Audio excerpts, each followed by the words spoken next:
Hello friends, সবাই কেমন আছে? আমি তো খুব ভালো হয়েছে। আর গত 26শে জানুয়ারি 2026 ছিল হচ্ছে রনিতের বৌভাত মেদিনীপুরে। হ্যাঁ, তো আমরা ভোরবেলা 5টার সময় উঠেছিলাম, উঠে রেডি হয়ে 6টার সময় আমরা বেরিয়ে করুণাময়ী থেকে বাস ধরে চলে গিয়েছিলাম পূর্ব মেদিনীপুর কাজলাগড়। তো বাস থেকে নেমে তারপরে টোটো, তারপরে টোটো করে এসেছিলাম। তো যাই হোক, সেখানে দেখো বাড়িটা কত বড় রনিকদের। আর এই মানে মেদিনীপুর বা বনগাঁর দিকে আমার মামাবাড়ি যেখানে, তো সেখানে আমি জলপাইগুড়িও গিয়েছিলাম। এদের বাড়িগুলো কিন্তু অনেকটা বড় হয়, অনেকটা জায়গা জুড়ে হয়, আর প্যান্ডেলটাও কিন্তু অনেকটা জায়গা জুড়ে হয়েছিল। আর এখানে একটা ইউনিক ব্যাপার ছিল, যেটা হচ্ছে এদের কিন্তু রিসেপশনের অনুষ্ঠান দুপুরবেলায় হয়। তো দুপুরবেলা দেখো এই যে সবাই চলে এসেছিলো কন্যাযাত্রীরা, আর আমরা খেতেও বসে গিয়েছিলাম। তো প্রথমে দিয়ে গেল কিন্তু আমাদের লেবু, তারপর স্যালাড, আর তারপরে দিয়ে গেছিলো মোচা আর কুচো চিংড়ির একটা চপ, আর এটা খাবার জন্য দিয়ে গেছিলো কাসুন্দি। আর এটা যে এত টেস্টি ছিল কি বলবো। আর হচ্ছে বেশ ঝাল ঝাল ঝাল ঝাল ছিল, স্পাইসি ছিল। আর তারপরে কিন্তু আমাদের দিয়ে গেল হচ্ছে বাসন্তী পোলাও। আর বাসন্তী পোলাওর মধ্যে হচ্ছে ইউনিক ব্যাপারটা, এখানে অনেক কিছু ইউনিক ব্যাপার আমি নোটিস করলাম, যেটা হচ্ছে বাসন্তী পোলাওর মধ্যে যে আমরা জানি পোলাওর মধ্যে কাজু বা কিশমিশ দেয়, কিন্তু এখানে দেখলাম হচ্ছে তার মধ্যে ছিল আমসত্ত্ব, তার মধ্যে ছিল আপেল। হ্যাঁ, আর সেটা খাবার জন্য দিয়ে গেছিলো বাটার চিকেন, সেটাও খুব সুন্দর ছিল। আর হচ্ছে তোমাদের একটা কথা বলি, যে রনিতের বাড়ি কিন্তু হচ্ছে পূর্ব মেদিনীপুরে, কিন্তু বিয়ে হচ্ছে আমাদের এখানে নিউটনের একটা মেয়ের সাথে।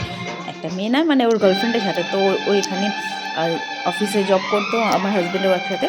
তো সেটা হচ্ছে নিউটাউনে ওরা যখন ছিল সেইখানে ওরা কাজ করতো। আর এত বছর মানে প্রায় 7-8 বছর একসঙ্গে কাজ করার পরে তারপরে কিন্তু রিলেশনশিপটা কন্টিনিউ করার পরে এখন ওরা বিয়ে করেছে। তো যেটা সবথেকে ভালো লাগছে সেটা হচ্ছে এই এখন এই সিজনে যে ওরা বিয়েতে গেলাম, তো সবাই তার নিজের মনের মানুষের সাথেই পেয়েছে, মানে বিয়ে হয়েছে। তো এই জিনিসটা খুবই ভালো লাগলো, যে সবার ভালোবাসা এভাবে পূর্ণতা পাচ্ছে দেখে খুব ভালো লাগছে। তো যাই হোক, তো দেখো খাওয়ার পর কিন্তু আমাদের দিয়ে গেলো বাসন্তী পোলাও, চিকেন খাওয়ার বাটার চিকেন খাওয়ার পর আমাদের দিয়ে গেলো হচ্ছে ভাত, তারপর আলু ভাজা, তারপর ডাল। আর বিয়ে বাড়িতে এই ডাল আর আলু ভাজাটা খেতে তো মানে কী বলবো, দারুণ লাগে। আর তারপর এই ডালটা ফিনিশ করতে না করতেই চলে এলো আমার ফেভারিট এঁচোড় চিংড়ি। হ্যাঁ, এই সিজনে আমি যে কটা অনুষ্ঠান বাড়িতে গেছি সেখানে এঁচোড় চিংড়িটা কমন থাকবেই। আর হ্যাঁ, খুব টেস্টি ছিল। আগেও বললাম যে এই গ্রামের দিকে রান্নাগুলো এত সুন্দর হয়। আর তারপরে দিয়ে গেলো তখন কাতলা মাছ, বেশ ভালো সুন্দর করে মশলা ঢুকেছিলো। আর ফাইনালি দিয়ে গেলো কিন্তু একদম দেশি মুরগি। তো মানে এর মধ্যে ছাল সমেত রান্না করেছিল, আর এতটা টেস্টি ছিল। আর আমার এখনও যেখানেই যাচ্ছি সেখানেই বলছি, তো ঝাল ঝাল এত সুন্দর ছিল, আর এত নরম ছিল দেশি মুরগির মাংসটা, যে মনে হয় না যে এটা দেশি মুরগি। তারপরে কিন্তু দিয়ে গেল চাটনি, পাঁপড়, মিষ্টি। আর একটা ইউনিক ব্যাপার ছিল, যেটা হচ্ছে পায়েস দিয়েছে এখানে। তারপর দিল হাজগুলো, আর তারপর আইসক্রিম।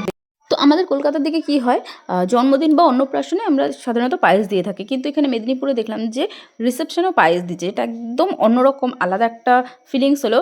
তো এই যে তোমরা বরবউকে দেখে নাও, আমরা কিন্তু গিয়ে সঙ্গে সঙ্গে খেতে বসে যাইনি, আমরা তাদের সঙ্গে দেখা করেছি, তাদেরকে গিফট দিয়েছি, তারপরে কিন্তু খেতে বসেছি। আর হ্যাঁ, গিফটের ভিডিও আমি করি না, সেটা আমার পার্সোনালি আমার পছন্দ নয়। তো যাই হোক, তো এই যে দেখো আমরা কিন্তু খুব মজা করেছি। আর ওখানের মানুষ মানে ওর বাড়ির লোকজন, রনিতের যে বাড়ির লোকজন, বাবা মা, ওরাও খুব ভালো, মানে একদম নিজের লোকের মতো করে তারা আমাদের ট্রিট করেছে। খুব ভালো লেগেছে।